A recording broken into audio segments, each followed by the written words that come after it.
तो स्वागत है दोस्तों आप सभी का एक बार फिर से हमारे और आप ही के अपने YouTube चैनल ट्रेंड्स में। आज की इस वीडियो में हम आपको बहुत ही इंपॉर्टेंट जानकारी देने वाले हैं हमारे देश भारत में बढ़ते हुए फ्यूल प्राइसेस के बारे में। चलिए दोस्तों, बिना आपका ज्यादा समय लेते हुए इस वीडियो को शुरू करते हैं। आज के दिन पेट्रोल की कीमत जो है 110 रुपया लीटर मिल रही है कुछ शहरों में, और दिल्ली में पेट्रोल का प्राइस जो है 97 रुपीस के करीब है, और कुछ राष्ट्र में अभी भी 120 रुपया पर लीटर पेट्रोल मिल रहा है। क्या आप जानते हैं कि ये प्राइस फ्लक्चुएशन आखिर किस लिए, क्यों हमारा जो फ्यूल है जो हम खरीदते हैं उसके लिए हमें इतना सारा पैसा देना पड़ रहा है। वहीं अगर कंपेयर किया जाए हमारे पड़ोसी देशों से, वहां पर पेट्रोल अभी बहुत सस्ता मिल रहा है। उदाहरण के लिए ले लीजिए नेपाल, भूटान, अफगानिस्तान और पाकिस्तान। हमारे इन पड़ोसी देशों में पेट्रोल की कीमत जो है 1 लीटर 50 रुपए से लेकर 70 रुपए के बीच में मिल रहा है। जी हाँ दोस्तों, और बात की जाए श्रीलंका की, तो अभी के वक्त में श्रीलंका की हालत बहुत ही नाजुक है, बहुत ही खराब है। श्रीलंका इंटरनेशनल डेब्ट्स में डूब चुका है और वहां पर हर एक चीज की मंदी चल रही है। खाने पीने से लेकर दूध, रोटी और फ्यूल तक भी हर एक चीज महंगा पड़ रहा है। वहां पर पेट्रोल की कीमत 200 से 300 रुपए से ऊपर फांद चुका है प्रति लीटर। तो हम कंपेयर करते हैं हमारे बाकी के पड़ोसी देश और हमारे देश से कि हमारे देश में पेट्रोल की कीमत इतनी ज्यादा क्यों है। पेट्रोल की कीमत ऊपर या नीचे, यानी कीमत बढ़ना या घटना, सबसे पहले ये आधार होता है इंटरनेशनल मार्केट पर। जी हाँ दोस्तों, इंटरनेशनल मार्केट में अगर क्रूड ऑयल पर बैरल जो प्राइस होता है वो बढ़ता है तो ऑटोमेटिकली पेट्रोल का प्राइस जो है हमारे देश में बढ़ता है, ये तो लाजमी है। बात करते हैं अगर इंटरनेशनल मार्केट में पेट्रोल का प्राइस जो है, जो क्रूड ऑयल प्राइस होता है, अगर वो घटता है तो इससे क्या हमारे देश में पेट्रोल का प्राइस भी घटता है। इस पर हमारी सरकार जो है वो देख रेख करती है कि अगर इंटरनेशनल मार्केट में बैरल क्रूड ऑयल का प्राइस जो अगर घटता है तो उस पर हमारे देश में पेट्रोल का प्राइस घटाना है या नहीं, ये हमारी गवर्नमेंट डिसाइड करती है। बात की जाए वर्ष 2012 यानी आज से तकरीबन 10 साल पहले की, तो इंटरनेशनल मार्केट में जो हम क्रूड ऑयल खरीदते थे पर बैरल हमको मिलता था $110 पर। और बात की जाए इस वक्त 2022 में, तो क्रूड ऑयल मिल रहा है पर बैरल $75 में। 75 से $80 पर बैरल हो चुका है, यानी बैरल की कीमत जो है इंटरनेशनल मार्केट में घट चुकी है, क्रूड ऑयल का प्राइस घट चुका है व्हाइल कंपेयर टू ये 10 साल का समय।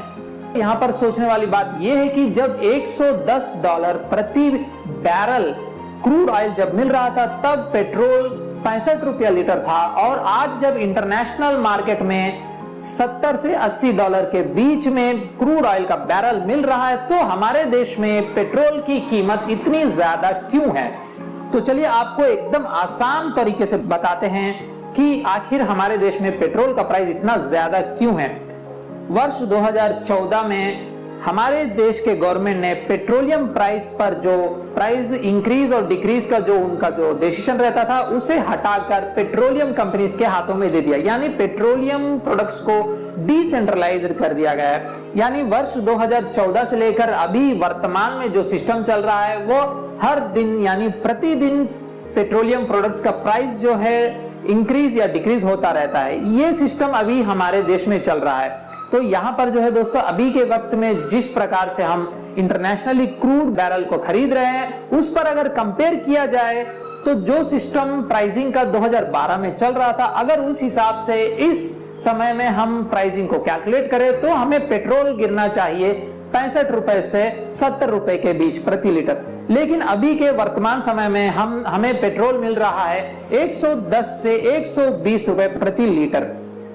चलिए हम आपको समझाते हैं कि आखिर इतना ज्यादा क्यों पड़ रहा है। सेंटर जो है अपना टैक्स वसूल करती है लोगों से, वैल्यू एडेड टैक्स लगता है, जहां पर सेंटर अपना वैल्यू एडेड टैक्स लगाता है और स्टेट का भी वैल्यू एडेड टैक्स पड़ता है जो है तकरीबन 25 से 30% के बीच वैट, और इसके बाद एक्साइज ड्यूटी भी लगता है जो है कम से कम 30% के बीच।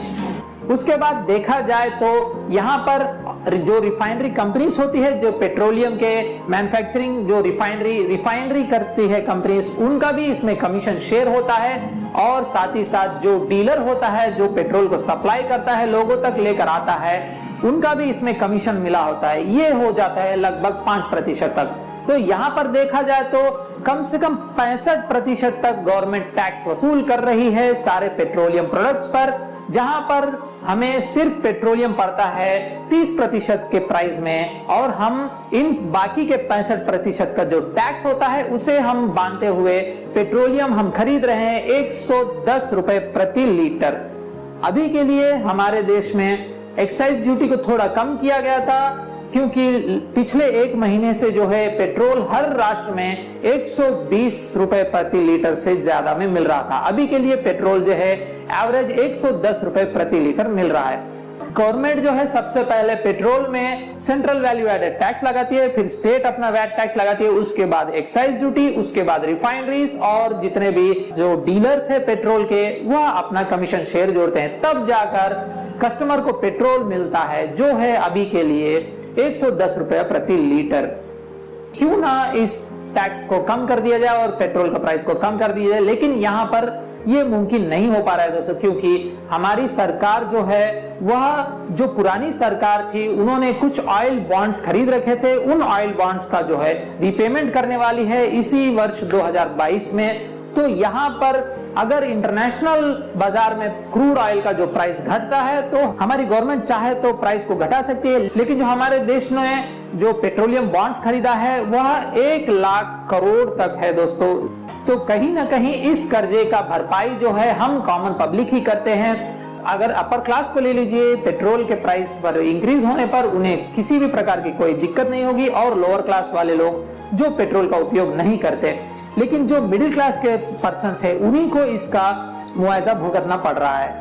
तो कहीं ना कहीं हम गवर्नमेंट से यही रिक्वेस्ट करते हैं कि वह पेट्रोल बॉन्ड का डेप्थ है उसे जल्द से जल्द चुका दे, और ये जो एडिशनल भार जो हमारे कॉमन पब्लिक पर पड़ रहा है उस भार को कम करने की कोशिश करें। उम्मीद करते हैं कि आप अच्छी तरीके से क्लियरली समझ गए होंगे कि पेट्रोल का दाम आखिर हमारे देश में इतना ज्यादा क्यों है। ठीक है दोस्तों, मिलते हैं अगली वीडियो में कुछ और नई जानकारी के साथ, तब तक ले